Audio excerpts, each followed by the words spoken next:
Hello, everyone. My name is CyrusHojjaty, and I go under Cyrus992. I'm with my pal, Thomas Christensen. We have been talking and video recording, interviewing on YouTube for over 10 years now, and particularly on the topic of planning. We wanted to take this time to really debunk a lot of urban planning misconceptions about transportation, land use, how we build our cities, and so forth. Because as you know, for literally 30, 40 years, we've had this battle going on between the people who want to keep the modern urban planning system. We call it modern planning, even though some people call it sprawl, although it can happen in high density areas too, versus the people that want a more traditional system. And in order to do that, we have to battle a lot of lies and misleading information. What do you make of what's exactly going on, Thomas? Oh, well, I mean, my own take is I think people like, I have more respect for Wendell Cox, but I think someone like Joel Kotkin, Randal O'Toole, they'll present often exaggerated or misleading information. And in the case of Joel Kotkin, he'll present everything in a sort of conspiratorial sort of way. Now, if any of you don't know about us, we both lived in Orange County, and I moved out back in 2017. I'm now in Las Vegas. My family relatives were just visiting here. We were walking along the strip. And as you know, in this part of the country, it's been really the heart of modern urban planning. And we're going to get into the details of that. But what we really have in common, especially with you, Thomas, you believe that we should have a massive push for mass transit. And that mass transit is public transit, right? What specifically are you referring to? I mean, there can be many different kinds of it. I think LA is doing some stuff there. I don't think they could be doing it. They're doing as good as they could be, but I do think their Purple Line extension is a good project. Yeah. Regional Connector, which recently opened, and possibly the Sepulveda line, but I haven't studied that one yet. So basically, I think the goal of the federal government should be to have something like Washington Metro, but in every major metropolitan area with any sort of significant job concentrations. And I would define significant job concentrations as a job center with 100,000 jobs or more. And we're seeing that even people are not abandoning the job centers. There's a lot of people who are still commuting to the job centers because just like my workplace, they don't think work at home is necessarily all that hyped up to be. Well, right. Well, even a place like Houston or Atlanta, their job centers aren't proportionally very large, though they are numerically large. Like I think, well, Houston and Atlanta have roughly 150,000 jobs in their downtown each, and that number could be larger if you had the proper mass transit network. Right. Well, Atlanta does have a MARTA. I've been on it before. It's Right. just that it doesn't go through a lot of other different places. And keep in mind, Atlanta's metro area is not as dense as the Southwest, but their layout is significantly different. Now, of course, it's one thing that Atlanta is much of it is car dependent, but homes get good sized yards. But out here, very few homes get good sized yards. So that's where the heart of the problem is, and that's where we want to get to a little later. Well, the interesting thing about that is right because I know people like Randal O'Toole or Wendell Cox will make much of the fact that LA is the densest urbanized area, which is technically true, but that's largely in part due to smaller lot sizes. Our suburbs are just denser than those in other parts of the country. And in fact, you even see this trend in Phoenix, Arizona. The average lot size in Phoenix, Arizona is 7,000 square feet. Well, it's even more intense here. Las Vegas is the fifth densest urban area in the nation. Yeah, and I think Las Vegas is somewhere from 4,000 to 5,000 people per square mile, which is not and a lot of 2-3 story homes that are very close together and still car dependent. Even you have residential high rises that are car dependent too. And to my knowledge, Las Vegas doesn't have any sort of growth management. So Yeah, I mean, they'll say that the federal government owning land is some kind of growth management, but we have politicians from both parties are willing to expand the boundary. I want to get to the discussion that Wendell Cox and Joel Kotkin had about a month or so ago. And they're saying that, obviously, there's this push by California that they're trying to stuff us into high rise density apartments, and they want to limit where we want to go, and they want to push us to transit. And, there has been some efforts to do that, but a lot of that is very misleading and not true. I mean, I'd say the city most successful with increasing the amount of transit usage is Seattle, and California hasn't really done anything like Seattle has.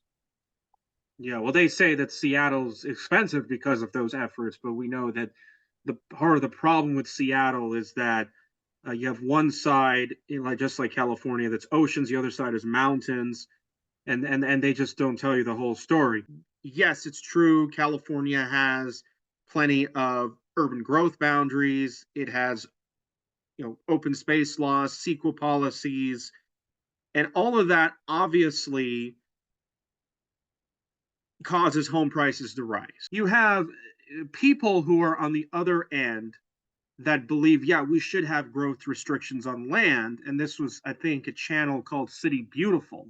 I don't know if you've heard of him.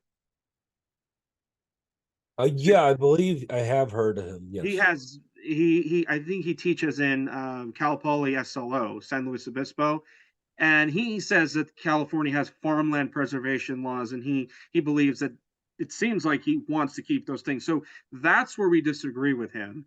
And that's where we agree with Cox and Kotkin is that, yeah, okay, those land restrictions have got to go. You should be able to buy up land, build whatever you want, as long as it's not in like a really nice protected area. I mean, we could agree that you don't want to build in Joshua Tree or in Yosemite National Park or something like that. Right. And in fact, I would like to see more species of creatures that have gone extinct in California reintroduced here. So I do think we need to, like the grizzly bear, for example, that went extinct here in the early 1900s. I think there are still areas where you could have them. So I think preserving what needs to be preserved should still happen. The thing is that California since the 70s had CEQA laws, and they argue when that was introduced, that made it more difficult to build out and up. Yeah, it definitely did. It also did other things, but I mean, just in general, I think the environmental lobby has too much power here and too much control over state's politics. Mm-hmm. And that I think has caused other problems too. Like we have really expensive gas here. We do have a high gas tax, but the main reason it's expensive is because our emission standards are much stricter than anyone else. And so we can't use the same gasoline that everyone else does. Yeah, and actually some of the gasoline actually comes here to Las Vegas and Phoenix. So when there's so that would have that would have an effect on their prices too. And in fact, that's one thing I noticed about New Jersey when I was there. Gas is about $1.50 less expensive. Yeah, that's interesting. Yeah, well, because remember they pay a good chunk of their infrastructure on tolls. But you might argue that's better because, there's so many people there that don't even drive. Well, why should I pay for somebody else's? Well, they do have a gas tax, but despite that, they do have a fairly high gas tax. Gasoline's still relatively affordable there. So. Yeah. Well, it's still lower than obviously California. There's no question about it. But see, yeah, there's obviously a mystery surcharge. I mean, California did push back against these higher fuel costs because they argue the refineries were really ganging up and jacking up prices, but that's a totally different story. But let's get to CEQA. You believe CEQA law should be removed? Yeah. I mean, in general, but it's funny because they say, well, they're making it harder, to build out, but it's the CEQA laws is making it harder to build up, and there's a lot of local land use regulations that make it more difficult, which we'll get to that. Yeah, I mean, it can affect both. Like, I know there's that Tejon Ranch project in LA County. I think I've been there. Yeah, I think CEQA has been used against that, but it's also been used against other things. It's even been used against bike lanes, interestingly enough. So, I think I think the best thing Wow. California could do is have environmental policies that are basically the same as everyone else's. I, Yeah, absolutely. I mean, maybe a little bit more strict because what they have is kind of, scarce in some ways. I mean, like Hawaii and a few of those other areas, but and Wendell Cox, I mean, I did agree with him that people are moving out of the large metropolitan areas. If you look at LA metro area, Chicago, New York, people are moving out. They're losing population, not just domestically, I mean, both. So as a result of that, now of course New York, we don't know exactly now because they're pumping all those migrants in, but we'll see how that lasts. The problem with Wendell Cox is that he wants you to believe and use the statistical analysis that's so misleading to think that, okay, people like us and people like James Howard Kunstler, we're trying to shove people into big fancy skyscrapers and make them live so close together. But wait a second, a lot of people who are sprawl critics or anti-modern planning critics, they're looking to bring back the smaller cities and the smaller towns that can be pedestrian and transit friendly too, like Toledo, Ohio, or Syracuse, New York. And Kunstler talked about, okay, we want to bring back the small towns in the country, but they're making him believe that, yeah, he's the one that's pushing people into these cramped environments. And they're not failing because of the high density, they're failing because of other reasons. They're well, costly because of scarcity. Go ahead. well, I know Chicago has issues, but I'd say the reason people have left Chicago is, things like crime or whatnot, and maybe it's become less affordable. Taxes. I don't know. It still seems relatively affordable, but Evanston, Illinois, which is just right next to it, didn't lose anyone in the pandemic, from what I understand. It continues to grow, and it's very similar to Chicago. It's almost Interesting. identical in almost every way you can think of Are it. some other cities, dense cities in New York City, are like that too? I think some nearby cities in New Jersey are growing, like Jersey City, Okay. Newark.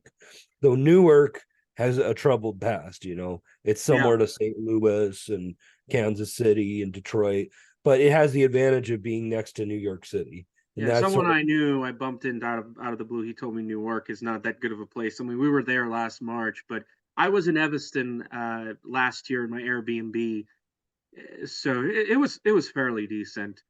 right, But right. Well, Evanston's obviously a lot more affordable than the Northeast. It's just that they have property tax issues, and we'll and get to that later. I also think that Hartford, the city proper of Hartford, isn't growing, but the Hartford metro area is, and New Haven metro area and city proper are growing. So, and then another city in Massachusetts, which is near um, Boston, kind of near it, Worcester or Worcester. I don't know how you pronounce Mm-hmm. that. It's also growing, and so are nearby cities in Rhode Island, New Hampshire, and Maine. Mm-hmm. And New Hampshire is actually a state with pretty minimal taxes. Oh It's well, not. yeah. I think a lot of what happened in the pandemic was just people were priced out of certain places like Boston, New Yeah, York, but the etc. point is that he's saying that these higher density transit pedestrian friendly areas are failing. People don't want them, and that's the main reason why they're leaving. That's the basically the main point that Wendell Cox is saying, and that is not the main reason. I mean, we can Yeah, agree that if New York City stayed the same physically, but it had management from different types of politicians, then it would be a much different and better place to live. yeah. I think a lot of the issue is just affordability. I mean, a lot of Yeah. people simply can't afford a roof over their head in those places. I mean, San Francisco is kind of the most absurd example of it, but But why uh, are they expensive? well, a lot of reasons. I mean, some of it's demand, some of it is just the things they do to make themselves more expensive. Okay, so there's demand. There's a lot of demand. So as in there's not enough supply. Correct. I think Chicago like reduced its red tape and stuff, and I think that's one of the things that's helped keep it affordable. Um, Mm-hmm. Yeah, they've whereas, demolished a lot of old historic mansions to build high rises. right. So So I think New York could be affordable. It just isn't at this current moment. But see, their argument, and we'll talk about that a little later, is that if you just build more homes in the outskirts, it's going to make those areas affordable. We know that's not true. People want to I be mean, hard in the cities. Go ahead. I think it can. I think building on the outskirts can make places more affordable, but I But it don't won't think that. make Manhattan affordable a whole No, lot. probably not. You can look at Newark, New Jersey. It's about a fourth the price of Manhattan. Yet people overwhelmingly go for Manhattan.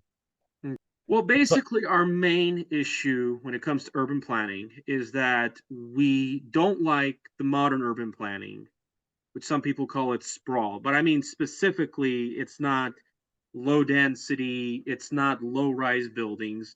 I would say what people call sprawl is basically the Levittown style development and things like strip malls, gas stations. Well, the 40s and 50s ones weren't as bad as the ones in the later 20th Oh, century. I know, I Now, know. I'm just saying that just got yeah, copied and pasted everywhere, basically. right, right. I mean, as you know, Wendell Cox doesn't want to get to the heart of the problem, and Joel Kotkin, which is the fact that you've got strip malls, you have office centers that are separated, you have large scale single use zoning. Typically, you have 30 acres multifamily, 30 acres, a certain size of single family homes. It's very disaggregated. And these calm streets that are like mazes and cul-de-sacs, they feed into these middle routes, which we call them arterials, stroads, collectors. They split Yes. up the neighborhood. They go like 45 miles an hour, but you really go only 25 on average. And you have these long traffic light intersections. They're horrible. Those routes And are they're the they're heart of really the problem. They're more problematic than freeways. they're really bad for pedestrians just I was crossing gonna them say, yeah. because there's usually so few crossings. There's only like after so many blocks, there's only so many crossings. Well, and then with those layouts where you have those routes, and then you have the housing facing the other direction, or you have very thin sidewalks, you have parking lots in between the non-residential buildings, and then the actual route. You create a very car-dependent landscape, and then all of a sudden that causes, car dependency, and so people are really yeah, they have to drive whether they like it or not. And as you know, you have these codes that basically, whether it's parking minimums, setbacks, dimensions for the routes, that encourages people to actually be dependent on their vehicles. Right, right.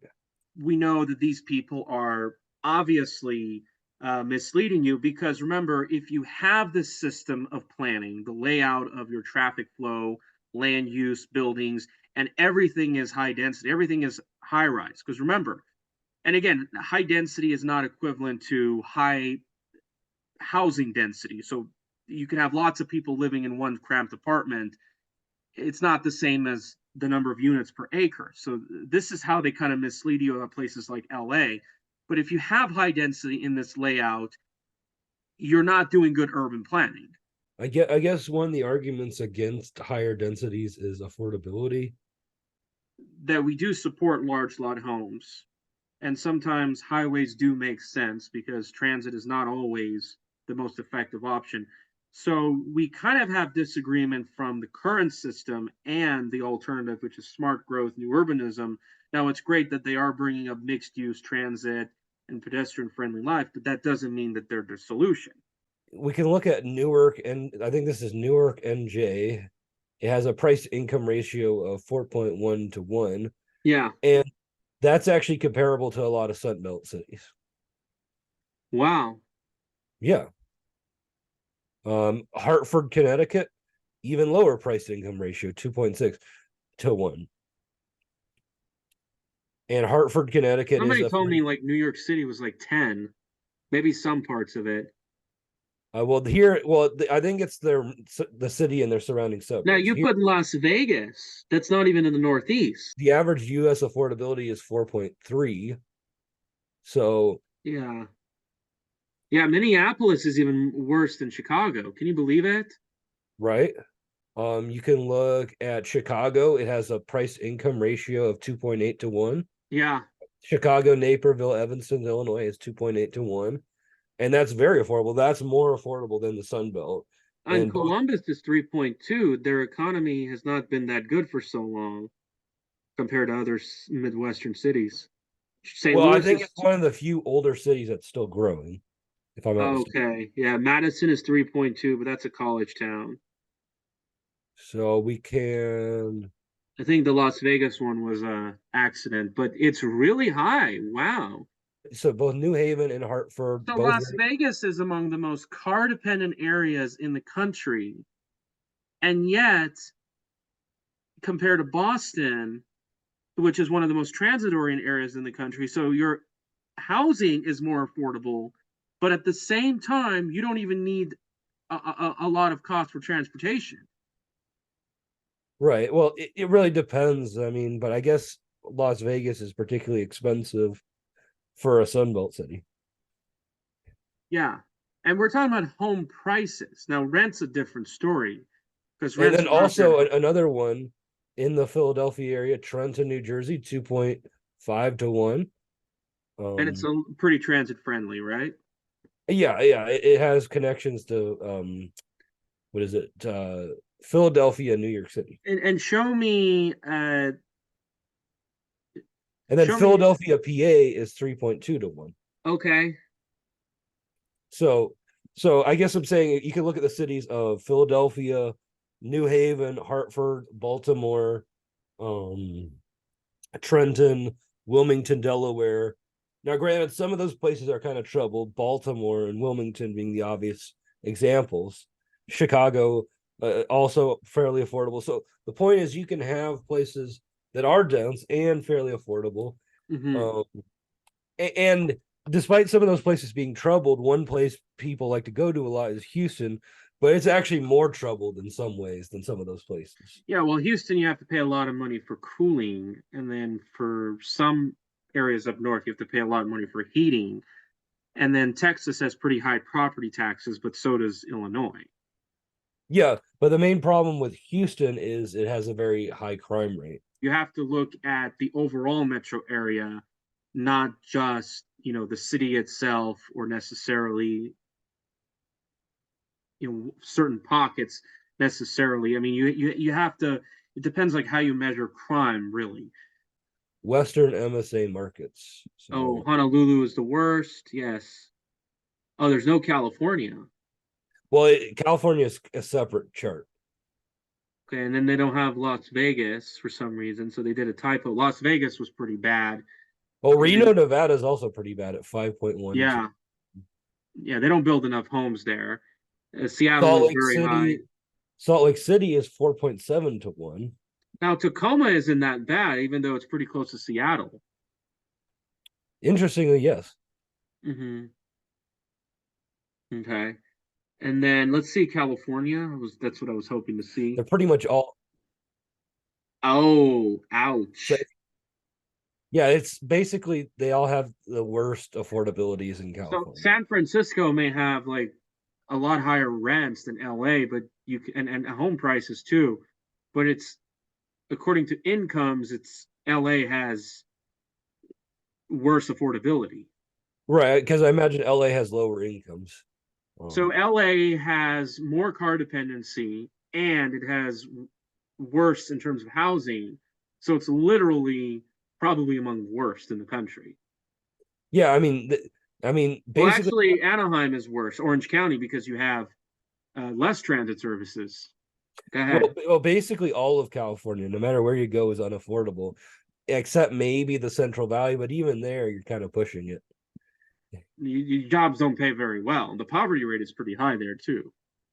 Right. So, California is just not a good deal compared to anything.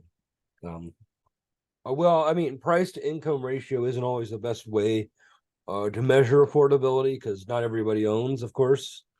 Um, and there's lots of things that can affect price to income ratio. And there's also different markets within a metro area that may have differing levels of affordability. Well, the point is that not all the areas that are planned in a way that is really spread out, or I can say that's modern urban planning car dependent, is necessarily the most affordable areas. Right. I mean, I think there's lots of things that can affect affordability. I don't think there's a silver bullet for it per se, but a dense area can be affordable. And I gave the examples of New Haven, Hartford, Baltimore, Wilmington, Delaware, Trenton, New Jersey, Newark, New Jersey, Hmm. Philadelphia, Chicago. And it's important to know the single family homes in the Northeast typically have larger lot sizes than the Southwest, too. And their Yeah, incomes are yeah, higher. All these factors are important. The sizes of the homes, yeah. Like the home I live in, transportation costs. Yeah, go ahead. I think the home I live in is 5,000, has a 5,000 square foot lot or something Hmm. like that. Yeah, that's pretty Um, good, yeah, it but is, but it's not in the necessarily the Northeast, norm in a lot of parts of the country. but in the Northeast, you get quarter acre, 1 acre, multiple acre lots very often. And, um, Mhm. so that's one of the reasons why the LA urbanized area is the densest, is because of the small lot sizes. It's not necessarily because they're cramming people into apartments per se. It's suburbs out here were just built with much smaller lots.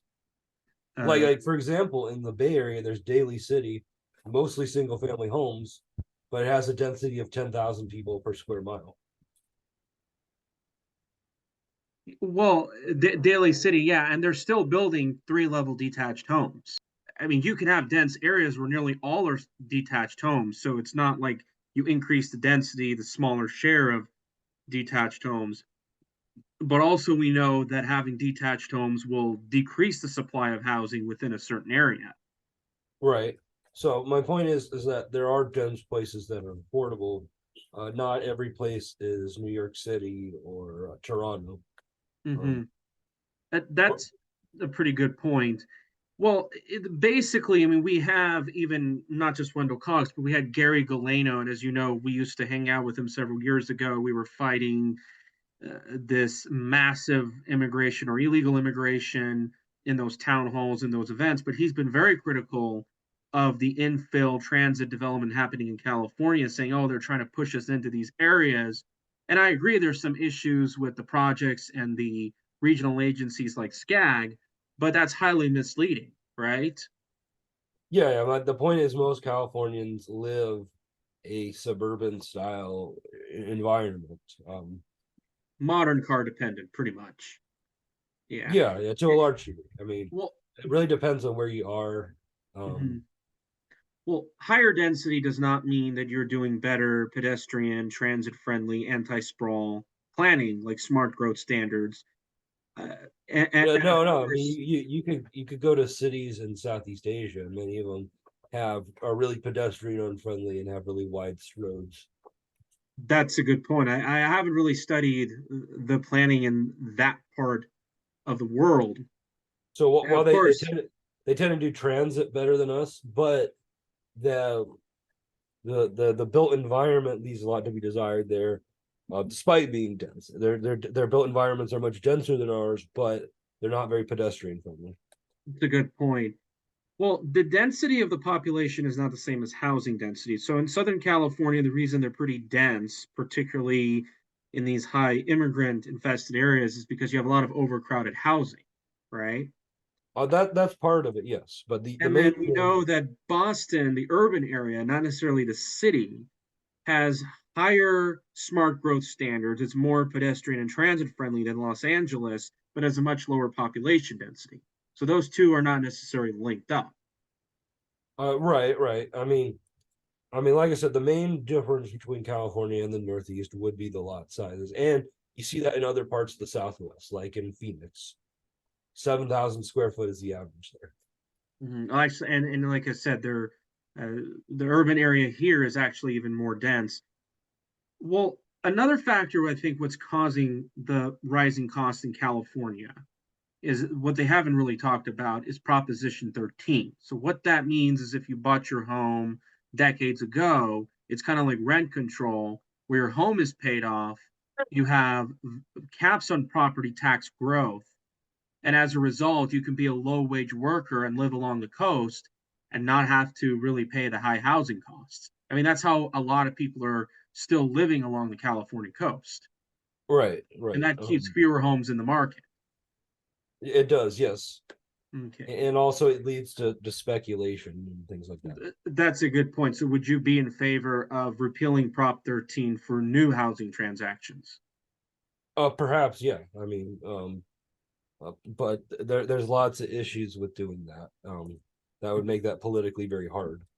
Yeah, but it's ironic, yet they try to do that and they say California has very high taxes, but nevertheless, there's a lot of taxes they try to bring in, and still the Howard Jarvis influence is still significant over there. The Wendell Cox and the Joel Kotkins want to tell you is that the modern urban planning, or what they like to call sprawl, is really what the people want and desire. We know that's really not true. Since the 1920s, we've had pretty much a lot of new policies. We look at zoning laws, and then they'll say, well, Houston doesn't have any zoning laws, but then, we still had government intervention from the FHA pushed by the Federal Reserve. You look at mandates such as building setbacks, codes for arterials, parking minimums, height restrictions, which is the main cause of housing unaffordability in California, the interstate highway system.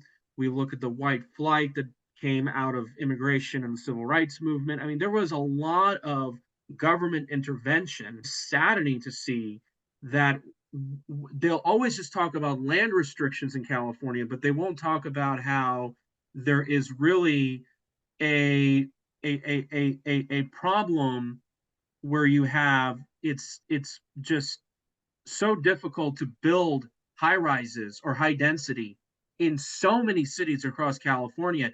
It's very difficult to build high rises in San Francisco and LA. No, no, I mean, California makes it difficult to do anything really. That's just how the state is, unfortunately. So they're And giving a lot of half truths. yeah, I mean, In Daly City I and mean, I some mean, parts of like, San Francisco, it's just mostly 2, 3 story buildings. right, San Francisco is fairly dense though, but a better example would be LA, right? If I wanted to build anything there, they've actually made it stricter recently. Like they've imposed a higher, I think, percentage of your units have to be quote unquote affordable now, which is basically a sort of rent control for a percentage of the units. And it's basically it has to be you can only charge a certain amount based on a certain income, and it can only be for people of those incomes. And it leads to fewer units being built, and uh, the reduced profits get passed on in higher costs for the other units. So it kind of actually works like a lottery system because there's Yeah, very basically few you. limited housing units that you can have. Yeah, I mean, only so many people can get them. Really, you have to be really lucky to get access to them. My point is that if they're trying to allow higher density high rise structures, San Francisco and Los Angeles right now, according to Skyscraper Page, have fewer high rises proposed under construction or even built in the last several years compared to New York, Miami, and Dubai. It's still more difficult to build them, even compared to Las Vegas and Tokyo. John Stossel, believe it or not, he pointed that San Francisco's housing scarcity is a result of mainly height restrictions, even Seattle. Yeah, well, and just the whole permitting process and the affordability requirements. A big barrier, at least in the urban cores of California, is the anti-gentrification movement, and so they insist on affordability requirements and ever greater percentages of affordable housing in projects. And so that prevents a lot of them from getting built because it's not economically feasible. Yeah. Well, the bottom line is if they really wanted to push us in the high rises and transit, they would have been building skyscrapers everywhere, but they're not. And it's very difficult to do that. So that debunks their myth. And also, if people didn't really want to live in those skyscrapers, they're selling them at a pretty high premium compared to much of the country. They're just they're really just giving you half truths. That's just really the bottom line. Right. I mean, if they really wanted to make it easier to build, they wouldn't have the affordability requirements. They also wouldn't have the impact fees. Mm-hmm. Like many cities can charge up to $200,000 per unit. Wow, that's a lot. Yes. So I mean, if you get rid of those requirements, you would have actually affordable housing. Yeah, I mean, $200,000 is the price of a house in much of the country. Well, look, I mean, there's going to be a few people who are anti-sprawl that want people to be stacked up in the housing units, but the vast majority of us who are critical of this modern planning system, we don't necessarily want to stack people up. Remember, this is just the layout, but we have the Randal O'Tooles, the Wendell Cox of the world that just makes you believe, oh, you don't like this system, automatically you're pretty much a tyrant. So oh they're yeah, I mean, my goal is, deflecting. my goal isn't to force anyone to do anything. I personally dislike sprawl, if you want to call it that. I find it aesthetically not very pleasing, but I have no intention of forcing people not to live like that. We're not against restricting or putting mandates or limitations on really single family homes. I mean, the heart of this is, like we've said, it's just traditional versus modern urban planning. I mean, you could have low density and high density in traditional areas. That's pretty much what you really need to get to the heart of the issue. So, for an example, you can have areas, and this is why I bring this up because Joel Kotkin is in Chapman University. You can have car dependent areas in mid and high rise buildings that are dominant. You can talk about the area around South Coast Plaza and Costa Mesa and Irvine area by the airport, the UTC area along the city of San Diego.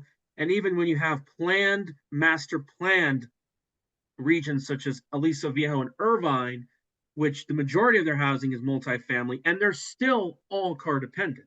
By contrast, the historic areas of Orange and Balboa Island that are dominated by detached homes have a lot more pedestrian friendly charm and character and have much more efficient planning by the anti sprawl crowd. Well, Even yeah, so, you can look at a city like San Luis Obispo, California. It's not particularly dense. I think it's like 3 to 4,000 people per square mile, but it's very pedestrian friendly. It has a really nice downtown. It has some really beautiful old architecture, like Victorian style homes, Queen I'm Anne not style homes. surprised. Mm-hmm. Um, Yeah, it has a really nice like town square park area. You know, you could build more stuff like that. that's a good point. And then are the majority of housing detached? I would imagine it is, given the densities are so low. Well, the thing is, because they want you to believe that San Luis Obispo, not what the model of these extremists want to do. What these extremists want is they want to build, push people into large, major city centers with skyscrapers, but you can't build a skyscraper in San Luis Obispo. And because of that, along with the restrictions on the outskirts, prices of those areas go up as a result. Well, I mean, I'm fine with people living in either. Either living in a suburb or living in a Me too. center. I mean, I would probably prefer the city center, but some people might prefer something like San Luis Obispo. And Right, but what the point we're trying to make is that San Luis Obispo is better planned and laid out than somewhere like obviously any modern planned suburb that we have now, despite that both areas will have majority of their housing stock as detached, right? yeah, for sure. Yeah, exactly. But again, it's the layout that's where we really want to talk about. Well, it's things like street layout, Mm-hmm. street width, sidewalk width. I mean, one thing I liked about Lower Manhattan was those sidewalks are so wide, it made it really easy to just walk places. Exactly. And again, that has a huge factor in getting around because it's about safety, it's about convenience. And I do I, I think mean, I that, mean, mhm. I mean, like around here in Southern California, you'll find lots of areas that either have no sidewalk or the sidewalk just abruptly stops at some random undeveloped area or something. Interesting. So we have people like Randal O'Toole and Wendell Cox talk about, well, California, I think we've spoken about this before, only Right. 5% of the state is urbanized and that we have no land shortages. But we know that if you build 100% of the land, you're still going to have the high costs of Del Mar, Malibu, Sausalito, all over the California coast, because Right. I mean, in every place, certain parcels of land will be more valuable than others. yeah, so I mean, just building more in the deserts and the valleys is not going to make the coastal areas cheaper, especially when you have still those coastal cities have well, parking to be fair, mandates and there are coastal areas that are undeveloped, but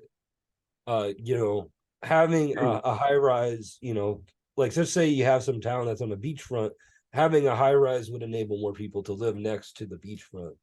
Like yeah, say, but like obviously Santa Monica is going to fight you tooth and nail to right, prevent right. a 30 I'm just story saying high that rise.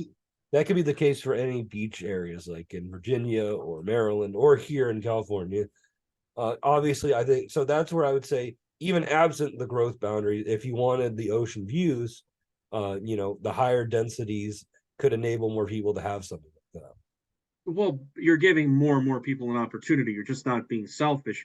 When you have height restrictions, parking mandates, zoning laws that allow the condos, retail, and offices to be separated, that reduces the supply of housing because the type of development you see, particularly in South Orange County, a lot of land is wasted and you have fewer units. Simple. Now, he makes some good points that transit systems can be not so efficient and costly. There have been some light rail projects with a high speed rail. They're quite secondhand. Uh, they're way over budget, way over schedule, however. But nevertheless, there are some transit projects that have done a lot of good. They only focus on some part of the cost. There's a lot of other hidden costs that come with cars. And not to mention, there's other transit systems like this guy, he's promoting this in Milpitas, right by the Silicon Valley in the Bay Area, which is personal rapid transit. And of course, they don't talk about that. Well, yeah, and other parts of the world are significantly less car oriented. I mean, they'll try to say, well, everybody just wants to be like Americans. Now, I mean, I will admit people drive cars in other parts of the world. I don't dispute that fact. Well, But isn't the majority of Europeans still drive? I think so. But if you go to just Canada, I think that's the best comparison Mm-hmm. because they're right next to us. They're very Mm-hmm. similar to us in a lot of ways. Pretty much all their cities have much higher transit usage than we do. Um, Yeah. Almost every one. Like even Calgary, which is pretty similar to Atlanta or Houston in how it's designed, it has a 14% transit modal split. That's a good point. Yeah. And then, of That, course, that that's 3 times higher than LA. That's actually higher than Chicago. That's higher than Philadelphia. That's higher than Seattle. And it's a pretty sprawly, Sunbelt low density sort of city. mm-hmm. And so even in a place that's really similar to us in built environment, right? Calgary is pretty similar to Las Vegas or Houston or um, Atlanta. Yeah. Despite that fact, it has much higher transit usage than American cities do. And then in other cities, Toronto or Mm-hmm. Vancouver, it'll be like 20% or higher. You support elevated rail more than at grade rail, I'm sure. They'll say that that will cost more than a 4 lane freeway one direction. Now, what do you say to that? Well, I mean, I'd say the 4 lane freeway has a different use case. 8 lanes, yeah, total, yeah. Well, right. Well, the freeway has a different use case than the L or something else would, and you can build an L or subway for pretty affordable prices in other parts of the world. Yeah, 1/10 the cost in Spain. Right, right. Though Spain does have a lower GDP per capita, so that would have to be incorporated into the cost. But Yeah. but I'm just saying, in other parts of the world, they do manage to build stuff for much less money. I think there's the Grand Paris Express, right? 90% of it is tunneled and is somewhere from 2 to 400 million per mile. And As whereas opposed to billions here, yeah. whereas to build something somewhere in New York, it would be at least 1 billion per mile, or in Los Angeles, it's about 800 million per mile. So my point I'm trying to get across is why build trains? What advantages do trains have over cars? Well, I guess it enables you to move more people in a smaller area. And And so it that, doesn't take up a lot of space, particularly parking. right. Well, that's why I said smaller area. Hmm. So that's a bit redundant there, but enables you to have agglomeration, so you can have more economic activity in a smaller area So than you could. why aren't we building more of it then? We have a lot of traffic problems across the country. Well, I'd say our government agencies aren't very good at building it, and that's the main reason why. Okay. And unlike decades ago, there was a lot of special interests that wanted a different lifestyle. And if you remember with the streetcars and everything, what happened, but we'll get that to another time. Now, Well, the streetcar, it wasn't that's a bit of misunderstanding. It wasn't necessarily because of General Motors or whatever, but the main barrier in the present, what matters now, is just the government agencies in question aren't very good at doing it. I mean, I'd say Seattle's probably the best at it. well, remember the highway system, it's also over budget and more costly than normal. So what happens as a result when we grow, we just keep building more stroads, arterials, collectors, because as you know, a lot of that cost comes from the developers. And it's not really coming so much from government agencies, because when you build on the outskirts, pretty much the developer has to pay all those streets and routes and everything else. But I want to get to personal rapid transit.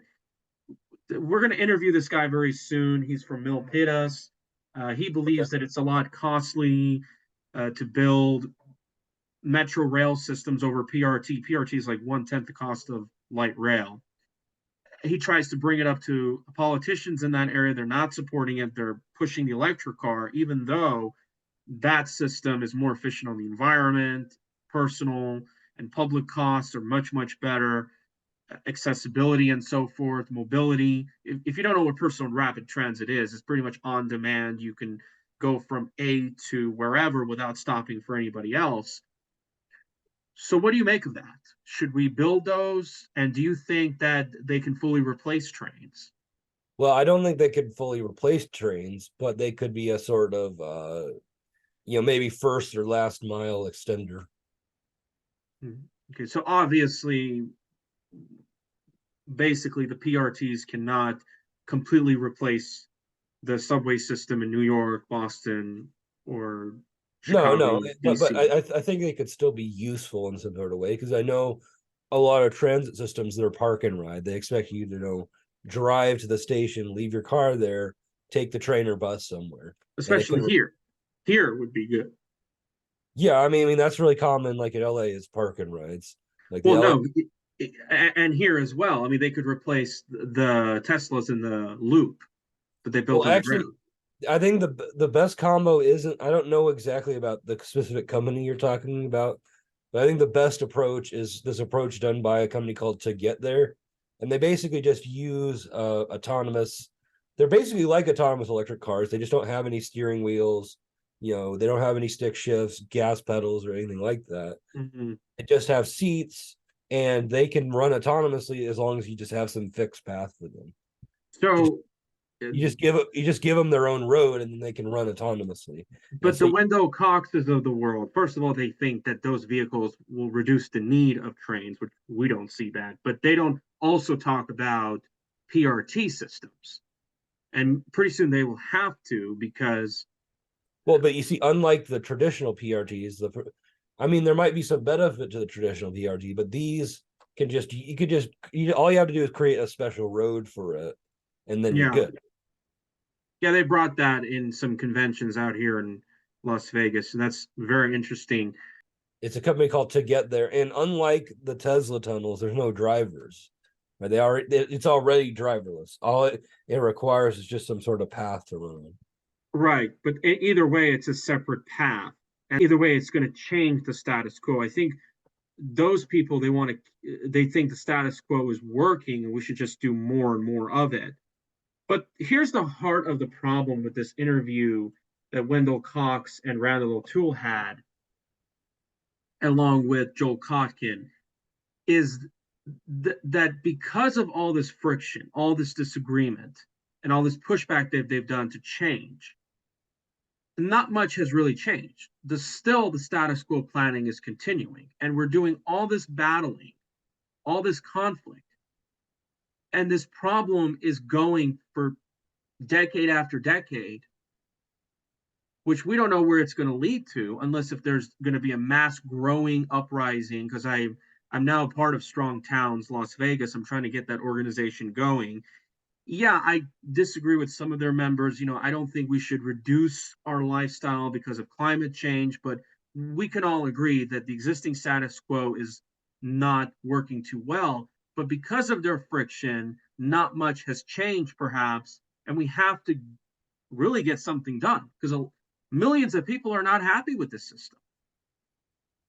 Right. I mean, I would say after the pandemic, it seemed like results for strong towns, at least if you look at the Google search index, they went up significantly. Mm-hmm.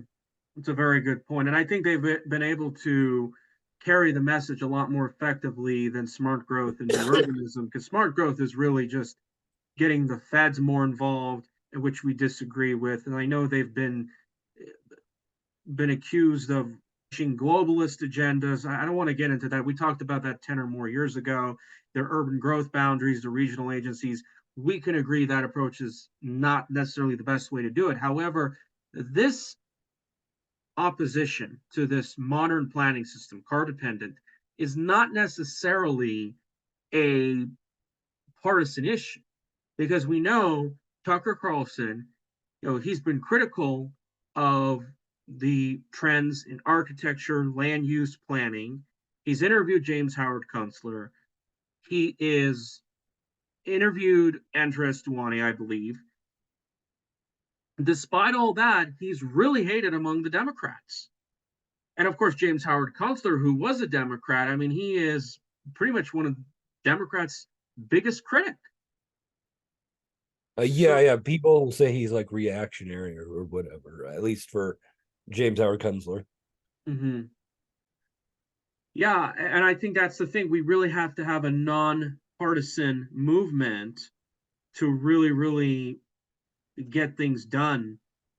Because if we can do that, then people can really wake up and realize we've been screwed in the what with this planning system that Cox and Kotkin really supports. And of course, they give you a lot of half truths. We can see how screwed we were for so long. What should we do at this point? Should we encourage more infill development in the inner cities, something that's more efficient? Should we have more outward development that's alternatives to cul-de-sacs, strip malls, cookie cutter housing subdivisions? Yeah, I mean, we should try to do both.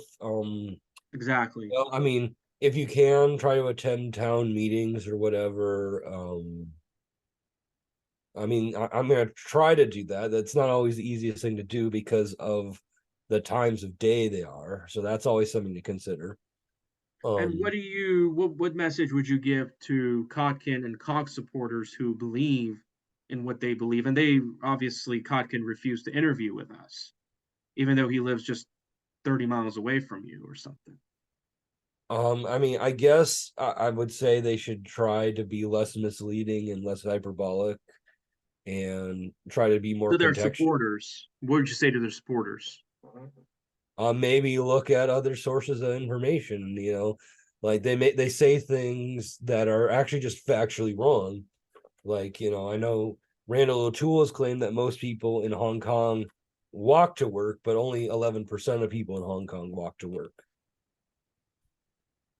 How would you have most people walk to work? That doesn't make sense. The city is large and Yeah, people I want mean, to get around.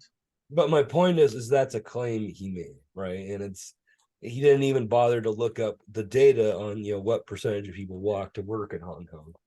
Well, you made some videos responding to him. You were like, yeah, annoying Randal O'Toole's annoying nonsense. How many percent of people in Hong Kong use transit? 77%. Wow, that's amazing. Yeah, I'd And say that's the highest of any city in the world from what I can gather. But my point is that like um the point is he made a claim like that without even bothering to look it up. so then if you had control of California, right now, what would you do? Okay, what Particularly would I land do? use and transportation. Okay, there's a lot of things I would do if I was made governor slash dictator of the state, but I would get rid of the corporate tax to attract more business here. No, well, Uh, it's particularly land use and transportation. no, So no, what it's would all you related. build? It's all related. Let me continue. Okay. Um, I would implement a law similar to what Texas has, where they limit how much municipalities can charge in terms of impact fees, Mm-hmm. because that's a big driver of the affordability problem is the impact fees. Mm-hmm. So that's one reason why their impact fees are lower is they limit what municipalities can do. Let me think. I would get rid of the open space agricultural land preservation rules. Mm-hmm. I would Grow make it food indoors. right. Mm-hmm. I would make it illegal for municipalities to impose affordability requirements or rent control. Yeah. It's not working in New York City, too. No, no. It I mean, destroys cities. Yeah. there's the cap and trade funds. I would just turn that into a fund for transportation projects. So yeah, I mean, I do that. Like the California high speed rail project receives a certain percentage of that every year. Rather than just giving them the money, I would just have it be part of a fund, and it could pay for projects like, for example, if you want to extend the Metro LA Metro Purple line to Santa Monica, you could pay for that. Or if you wanted to have a rail connection from Marin County to the rest of the Bay Area. Well, another thing I wanted to point out is they need express routes too. They need to make sure that people can travel 10 miles on those rail systems without a stop. So that way you don't have to just keep stopping every half a mile or mile or so. So would you build lots of high rises along the California coast, even in Ventura County, Yeah, definitely. I mean, Monterey? yeah, I mean, and then I would, you know, I would build lots of high rises in San Francisco, making San Francisco more like Toronto or New York City. Mm-hmm. And Marin and Sonoma counties, those can be more suburban in character.